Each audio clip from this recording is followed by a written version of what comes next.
ಏನ್ ಶಿಷ್ಯ ಎಕ್ಸಾಮ್ ಇತ್ತಂತೆ ಏನಾಯ್ತು? ಅಯ್ಯೋ ಏನ್ ಕೇಳ್ತ್ಯಾ 30 ನಿಮಿಷ ಓದಿ ಹೋಗ್ 3 ಅವರ್ ಎಕ್ಸಾಮ್ ಬರ್ಬಿಟ್ಟು ಬಂದಿದೀನಿ. ವಾ ರಿಸಲ್ಟ್ 3 ದಿವಸ ಬಿಟ್ಕೊಂಡ್ ರಿಸಲ್ಟ್ ಬಂತು. 3 ಮಾರ್ಕ್ಸ್ ಬಂದೈತೆ.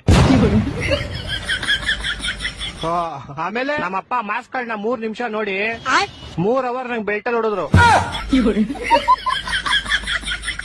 ನಿಂಗ್ ಲೈಫ್ ಅಲ್ಲಿ 3 ಅನ್ನೋದು ತುಂಬಾ ಆಗ್ಬರುತ್ತೆ ಅನ್ಸುತ್ತೆ. ಸಾಮಾನು ನಂಗ್ ಲೈಫ್ ಅಲ್ಲಿ ಏನೇನ್ ಕೆಟ್ಟದೈತೋ ಎಲ್ಲ ಹೋಗ್ಲಿ ಅಂತ 3 ನಿಂಬೆಹಣ್ಣು ತಗೊಂಡು ನಂಗ್ 3 ಸಲ ದೃಷ್ಟಿ ತಕೊಂಡು ರೋಡ್ಗೆ ಎಷ್ಟೇ ಅಪ್ಪ.